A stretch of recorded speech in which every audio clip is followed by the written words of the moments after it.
जी, mouth और oesophagus के बाद जो हमारा पार्ट होता है एलिमेंट्री कैनाल का, उसको हम कहते हैं स्टमक, उर्दू में कहते हैं मैदा। ठीक है जी। ये जो पार्ट होता है, जैसे ही एसोफेगस ख़त्म होता है तो एसोफेगस का काम हमने पढ़ लिया था कि वो बोलस को ट्रांसफ़र करता है फ्रॉम फेरिंग्स टू स्टमक। तो एसोफेगस से बोलस जो है वो अब स्टमक के अंदर दाखिल हो गया। स्टमक का अगर हम स्ट्रक्चर देखें तो वो एक जे शेप का स्ट्रक्चर होता है, यूँ जे बना हुआ। ठीक है जी, जे शेप का स्ट्रक्चर होता है जो कि मसल से बना हुआ होता है। मसल्स को आप सिंपली क्या कह सकते हो, गोश्त का बना हुआ। ठीक है जी। और इसकी जो दीवारें होती हैं, यानी कि जो स्टमक के अंदर जो है वो फूड आपका गया, जो उसकी दीवारें होती हैं अंदर की तरफ से, वो एक ख़ास किस्म का केमिकल जो है वो रिलीज़ करती हैं अंदर, ये बाहर की तरफ नहीं, अंदर, उसके अंदर ये काम हो रहा है। ठीक है जी। तो अंदर की तरफ एक केमिकल रिलीज़ करती है जिसको हम कहते हैं गैस्ट्रिक जूस। ठीक है जी। ये gastric juice basically different chemicals का बना हुआ होता है, जिसमें क्या क्या पाया जाता है। सबसे पहले तो जो इसका मेन कंपोनेंट है वो एसिड, यानी कि गैस्ट्रिक जूस में एसिड होता है। उस एसिड का नाम क्या है, हाइड्रोक्लोरिक एसिड, उसका सिंबल है HCl। ठीक है जी, यानी कि फार्मूला उसका HCl है। इसके साथ साथ गैस्ट्रिक जूस में पानी होता है और एंजाइम होते हैं। ठीक है जी।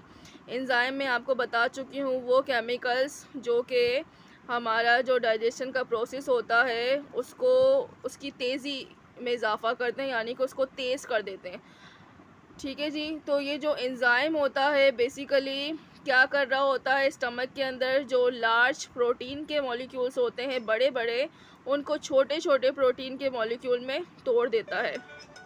ठीक है। और जो हाइड्रोक्लोरिक एसिड होता है, हाइड्रोक्लोरिक एसिड जो है वो आपके फूड को नर्म कर देता है, बहुत ज़्यादा नर्म, सॉफ्टन्स, इसके लिए इंग्लिश का वर्ड आपको नज़र आ रहा है। सॉफ्टन्स का मतलब होता है नर्म करना।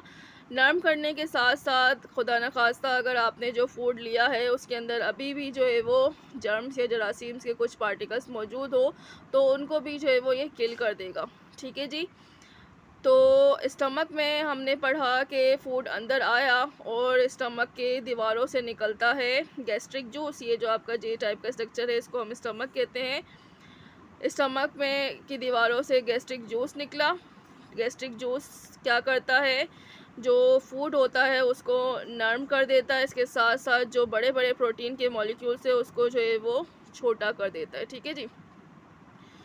यहाँ पर लिखा हुआ है कि जो HCl रिलीज़ होता है, ये बेसिकली क्योंकि पूरा मसल का बना हुआ था, और HCl यानी कि हाइड्रोक्लोरिक एसिड एक एसिड होता है, यानी कि तेज़ाब।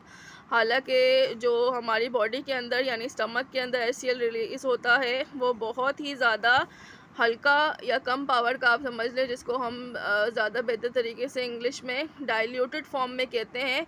लेकिन फिर भी वो ज़्यादातर क्या करता है कि स्टमक की दीवारों को ख़राब कर देता है, डैमेज कर देता है, और जिसके नतीजे में जो है वो हमें एसिडिटी यानी तेज़ाबियत का मसला होता है, सीने में जलन और इस तरह की बीमारियां हो सकती हैं। ठीक है जी। तो इसके हल के लिए फिर हम जो है वो डिफरेंट मेडिसिन वगैरह लेते हैं। ये बहुत ज़्यादा जो है वो कॉम्प्लिकेशन शुरू हो जाती हैं अगर HCl की अमाउंट जो है वो सही से नहीं कैटर किया गया या उसकी अमाउंट ज़्यादा हो गई, तो फिर जो है वो हमें तेज़ाबियत के मसले मसाइल हो सकते हैं। ठीक है जी। ये जो ऑर्गन होता है स्टमक, बेसिकली आपको नज़र आ रहा है, ये स्क्वीज़िंग बॉडी होती है, यानी कि इस तरीके से इसको स्क्यूज़ जो है वो होता है, ये इसके मसल्स आपस में मिलकर स्क्वीज़ करते रहते हैं फूड को। तो जब ये स्क्वीज़िंग का प्रोसेस होता है इसको हम कहते हैं मैकेनिकल डाइजेशन। मैकेनिकल डाइजेशन जब होती है तो फूड क्या होता है, इसके अंदर जो फूड होता है वो गैस्ट्रिक जूस के साथ मिलकर जो है वो बहुत अच्छे से मिक्सअप हो जाता है, और मिक्स होने के नतीजे में वो क्या बन जाता है, सेमी लिक्विड फॉर्म की सूरत में कन्वर्ट हो जाता है, जिसको हम नाम देते हैं कायम। देखिए हमने माउथ में पढ़ा था कि जो है वो फूड क्या हो गया था, सेमी सॉलिड फॉर्म में, उस वक्त हमने उसको नाम दिया था बोलस।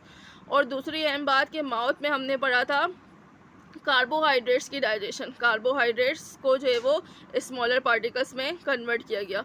स्टमक में हम देख रहे हैं कि हमारा फूड मज़ीद जो है वो छोटा होकर जो है वो किस में कन्वर्ट हो गया है, सेमी लिक्विड फूड की फॉर्म में, और अब हम जो है वो उसको नाम दे रहे हैं कायम, जो कि बहुत ही पेस्ट टाइप का स्ट्रक्चर होता है। ठीक है जी। इसके बाद जो है वो आपका फूड स्टमक के अंदर ऐसा नहीं होता कि ये प्रोसेस फटाफट एसोफेगस से आया और स्टमक के अंदर जो है वो ये सारा प्रोसेस स्टार्ट हो गया और फिर वो आगे बढ़ गया। स्टमक के अंदर काफ़ी घंटे तक हमारा फूड रहता है और इन जो घंटों में जो है वो फूड हमारा रहता है, इस दौरान आहिस्ता आहिस्ता हमारा फूड जो है वो किस में कन्वर्ट होगा, कायम में कन्वर्ट होगा। ठीक है जी, ये एक टाइम टेकिंग प्रोसेस होता है।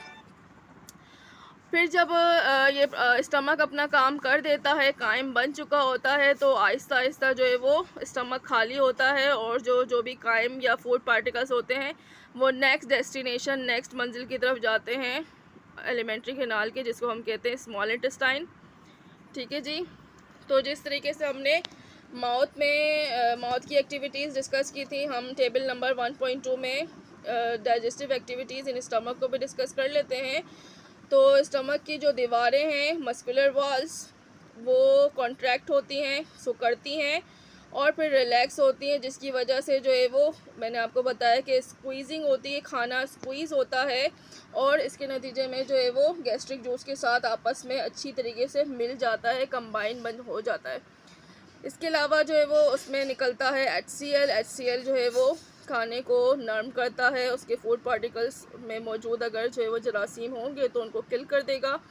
और फाइनली एक और इम्पॉर्टेंट काम जो है वो हो रहा होता है एंजाइम के स्टमक के अंदर एंजाइम मौजूद होते हैं। एंजाइम बड़े बड़े प्रोटीन मॉलिक्यूल्स को छोटे छोटे प्रोटीन मॉलिक्यूल्स में तोड़ देगा। इसके साथ साथ बॉक्स में यहाँ पर लिखा हुआ है लीवर एंड पेनक्रियास। मैंने आपको बताया था कि एसेसरी ऑर्गन्स होते हैं जो कि हमारे डाइजेस्टिव सिस्टम में बहुत ज़्यादा ज़रूरी होते हैं, इनके बगैर हमारा डाइजेशन का प्रोसेस पूरा नहीं हो पाता। ठीक है जी, तो उनमें सबसे पहला नाम है लीवर। लीवर के साथ एक छोटा सा ऑर्गन होता है गॉल ब्लैडर। गॉल ब्लैडर के अंदर जो है वो एक केमिकल स्टोर होता है जिसको हम कहते हैं बाइल। ठीक है जी, ये आपको स्ट्रक्चर नज़र आ रहा है लीवर का। लीवर के अंदर एक छोटा सा स्ट्रक्चर नज़र आ रहा है, गॉल ब्लैडर नीचे की तरफ। गॉल ब्लैडर, लीवर से जो है वो केमिकल्स गॉल ब्लैडर में आते हैं और गॉल ब्लैडर से होते हुए आपको नज़र आ रहा है कहाँ पर आ जाएंगे, स्टमक के अंदर आएंगे। ठीक है जी, तो स्टमक के अंदर आने के बाद ये क्या होता है, ये जो केमिकल आ रहा है गॉल ब्लैडर से होता हुआ स्टमक पे, इसको हम कहते हैं बाइल। ये क्या करता है, फूड को मज़ीद जो है वो पेस्ट्री फॉर्म में यानी छोटे छोटे मॉलिक्यूल्स में कन्वर्ट कर देगा। ठीक है जी, तो इसके बगैर हमारा फूड अच्छे से डाइजेस्ट नहीं हो पाता। ये भी हमने जो है वो याद रखना है कि लीवर और पेनक्रियास और गॉल ब्लैडर का काम क्या होता है। ठीक है जी, एक और नीचे टॉपिक लिखा हुआ है ओबेसिटी, जिसको हम उर्दू में कहते हैं मोटापा। मोटापा एक न्यूट्रिशनल डिसऑर्डर है, यानी कि खाने पीने से रिलेटेड बीमारी है, जिसमें क्या होता है कि हम खाना उतना खा रहे होते हैं जितना हमारा खाना डाइजेस्ट नहीं हो रहा होता, यानी कि हम खाना ज़्यादा खा रहे होते हैं, हमारी बॉडी उसको डाइजेस्ट कम कर रही होती है, जिसके नतीजे में हमें पता है हम खाना क्यों खा रहे होते हैं, हम जो है वो खाने को एनर्जी में कन्वर्ट करने के लिए खा रहे होते हैं। लेकिन क्योंकि सारा का सारा खाना एनर्जी में कन्वर्ट नहीं होता, तो वो हमारी बॉडी में जमा होना शुरू हो जाता है, हमारे मसल्स के ऊपर लगकर जमा होना शुरू हो जाता है, जिसके नतीजे में हम जो है वो ओवर वेट हो जाते हैं, हमारा वेट बढ़ जाता है।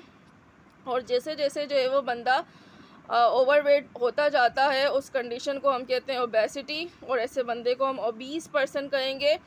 ओबीस पर्सन जैसे आपको पता है कि मोटापे जिस चीज़ को होता है, मोटापे का मर्ज जिसको होता है, उसके साथ बहुत ज़्यादा कॉम्प्लिकेशंस और बीमारियां भी जो है वो साथ में तोहफे के तौर पर आ जाती है, जैसे कि उसको हाई ब्लड प्रेशर, कैंसर या फिर डिफरेंट मैदे से मुतालिक, स्टमक से मुतालिक बीमारियां लग जाती हैं।